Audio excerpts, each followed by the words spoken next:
Gotten a little tense. Peter had just confessed Jesus to be the Messiah, the Christ, the anointed one of God. This was a big moment. Finally, things were beginning to click. There's this confession of faith. You are the Messiah.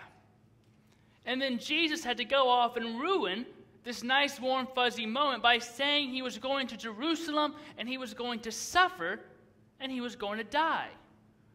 Way to spoil the moment, Jesus.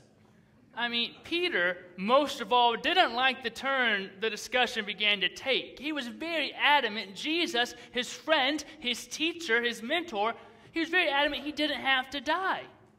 Jesus, you don't have to die. We can rally the people around you. We can hide in the caves in the north. We can cut a deal with the Sanhedrin. You don't have to die. You don't have to die. We can understand Peter's sentiment. We don't want Jesus to die either. Let's face it, we're not that fond of death.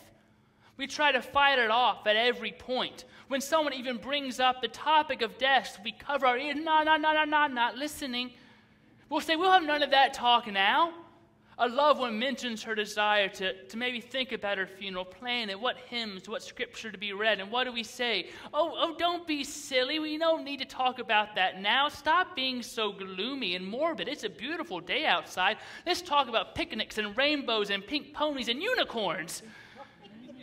Or your parents want to speak to you about writing a will.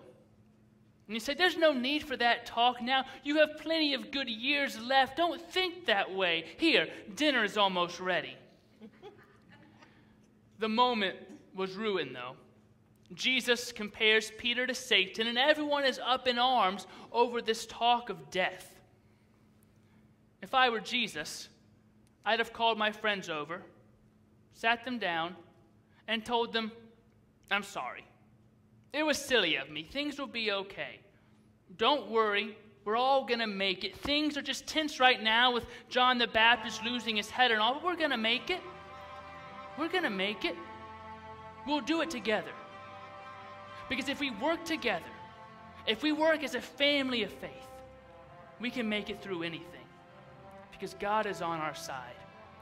Together we'll make it. It's that speech in the middle of the movie. The triumphant music begins to play softly in the background. The camera slowly pans over those listening and watching. It's when the tide starts to turn. It's the perfect time in Mark's gospel. Things begin to look up. It's chapter 8, exactly the halfway point. It's time for that scene.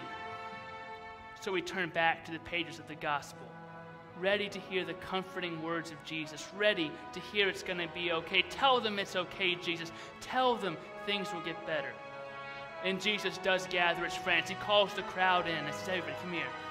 Take a knee. He looks at them. Their eyes are up at him.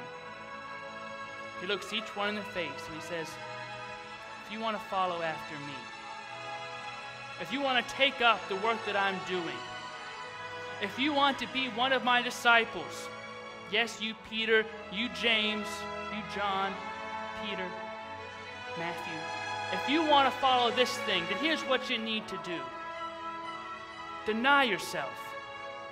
Take up your cross and follow me. But that's not really what I was looking for at all. That's not what we wanted. Jesus doesn't reassure us that he'll be fine, and more importantly, we'll be fine. I was kind of hoping for that I'm not going to let anything happen to you. I'm going to see this through with you to the end. But Jesus just says if we want to see this through, we have to take up our cross and follow him. That's not the turning point, triumphant speech. That's more like the scary speech. Take up your cross. Well, let's think about that. Might not be so bad. Last Easter, I was perusing the assortment of chocolate bunnies and eggs. I love those Reester bunnies, the one with the chocolate inside. Anything chocolate and peanut butter is great. But I was walking through, and I came across a very tempting Christian confection. I found I could get my very own chocolate cross. That's not too bad to take up, is it? This Easter, the cross of Christ can melt in your mouth and not in your hand. I mean, if that's what Jesus meant by taking up our cross, I better take two, because I'm probably going to eat one before I'm through following him. Or I was walking around the mall, and you can buy all sorts of exquisite crosses. For a mere $1,500, you can buy one encrusted with diamonds, or sapphires, or rubies. I mean, maybe that's what Christ meant when he said, take up your cross. He wanted us to don a little bling-bling for the journey. I mean, maybe that's what he meant. That's not so bad, is it? Crosses are quite fashionable. There's an article in the New Yorker several years ago, I remember, and it was kind of detailing all these different crosses you could buy. And it interviewed a lady who was spending some, extraordinary amount, $50,000 on this cross. And the reporter said, faith must be really important to you. She said, I don't believe in God. Well, why are you buying this cross? Well, crosses are very in right now. It's true. People wear them all the time. But you know and I know that's not what Jesus has in mind when he says, take up your cross. If that's what he had in mind, he wouldn't have followed it with anyone who wishes to save his life will lose it.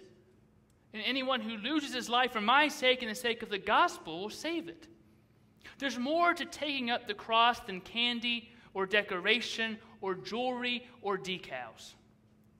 If bearing a cross is a requirement of being a disciple, perhaps it's best we know exactly what we're getting into before we sign on the dotted line. What is it exactly we're being asked to carry? I know this from experience. Sometimes you go too far before you realize exactly what you're being asked to carry. It was my junior year of high school, and some of my friends and I were going camping. It was a group of guys from this cabin from a camp we had just recently gone to. We were going to go camping at this place in North Carolina, about 2.5 hours away, that you kind of have to hike down into. It's a 2.5-mile hike through the mountains, down steep little trails and loose rock, but it's awesome.